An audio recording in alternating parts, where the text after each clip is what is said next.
Hi everyone, Leah Goujon here. I wanted to talk a little bit today about doing business in the Dominican Republic. Um, Doing business as far as like hiring trades and negotiating things, negotiating contracts, buying materials, getting help from people, getting advice from people, hiring professionals like lawyers. So those sorts, when I say doing business, that's the sort of thing that I'm talking about. So I had a conversation today with an American who has purchased some property and has to do some construction, and he had a bunch of questions, and he brought up some really good points that I thought probably is good information that I should share with everybody. A lot of times when we live somewhere for a long enough time, there's things that we just take for granted and we forget that it's new information for other people and it's important information. So the first thing that I really want to talk about is this concept of commissions. So in Canada and the United States, if we do something for somebody, we don't usually earn a commission doing it. If we point somebody in the direction of a professional, for instance, we typically don't earn a commission from that professional person for bringing them new business. It's just not common practice in Canada or the United States. I'm not saying never. I mean, obviously there are lots of circumstances where commissions are earned, but it's not on a regular basis. So just some very small examples. If I, for instance, was looking to build something and someone who I knew that I had become friends with said to me, oh, I know a builder, a very reputable builder, let me put you in touch with that builder. Be guaranteed that if you end up using that builder, that the person that brought you to that builder will get paid. Typically, commission in this country is anywhere from 5 to 10%, and they would have negotiated that themselves without you. So, and that 5 or 10% is going to get added on top of the price that that builder is going to charge you. So, and that's normal. I mean, that is very common, very normal. And I'm not talking even just a big thing like that. I know somebody who earns their living here by bringing people to restaurants. So this is someone who works in the streets down by the beach area. It's just row after row after row of restaurants and bars. And if he brings a family or a group of people or even a single person into a restaurant for a meal, he earns 10% of the cost of that meal for bringing those clients in. You may just think he's a great guy on the street pointing you in the right direction of a great meal. You have no understanding that you're paying him 10% of your meal to have brought you there. But this is common. I mean, this happens here every single day.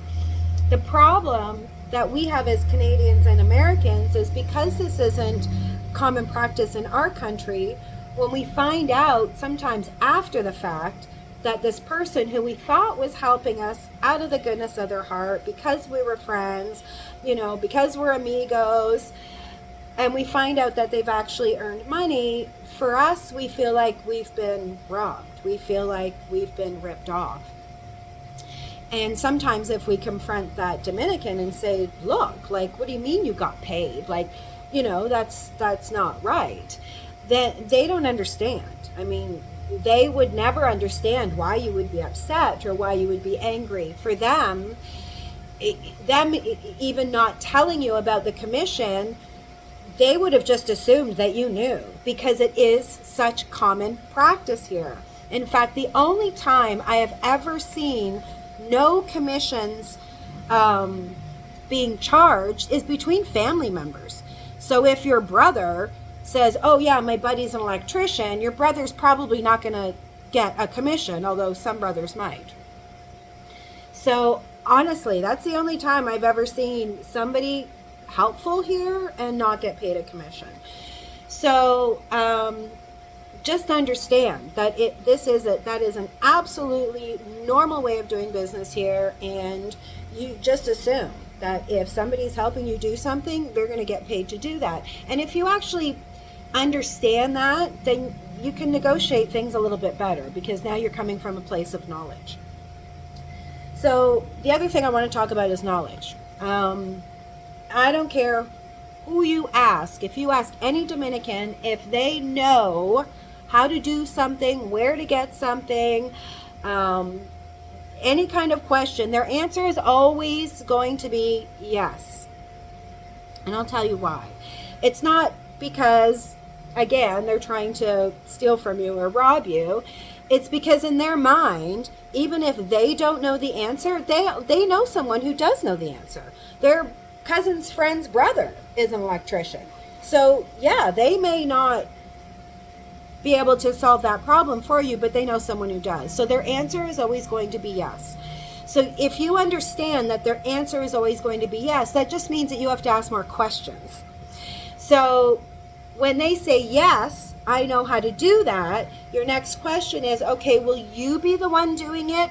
Or are you going to get somebody who knows how to do it? And 9 times out of 10, they're going to be, oh, no, my brother's cousin's friend knows how to do it.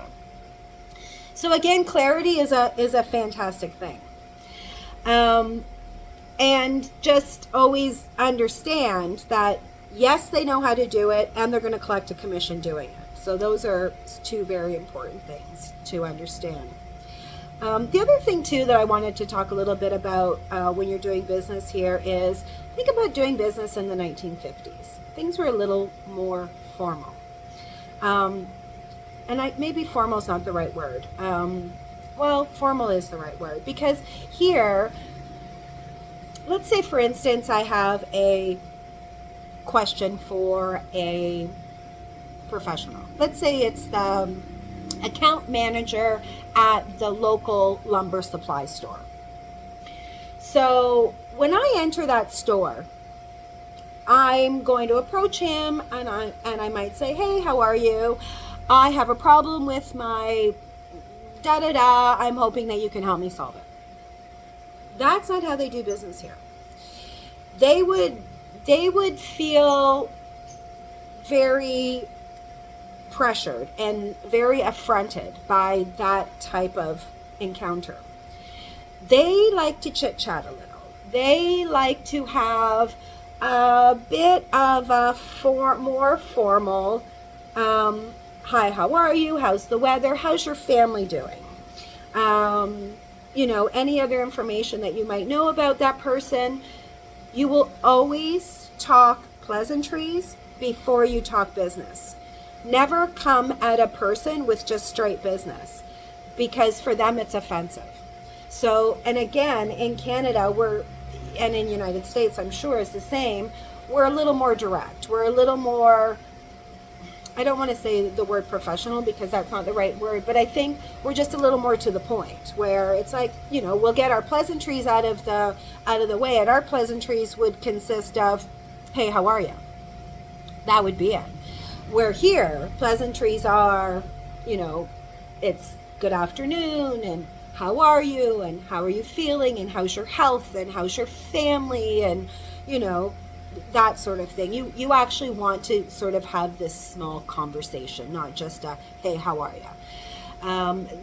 Just that one little thing will actually bring you so much more benefit at the end of the day than this more direct approach. And then along the same lines as this more direct approach is this approach of sternness, or just not being as friendly maybe as one would like. Dominicans are super friendly people. They smile a lot, they laugh a lot, they socialize a lot, they chit-chat a lot. And for them, that's also how they do business. So sometimes we get frustrated and we get angry.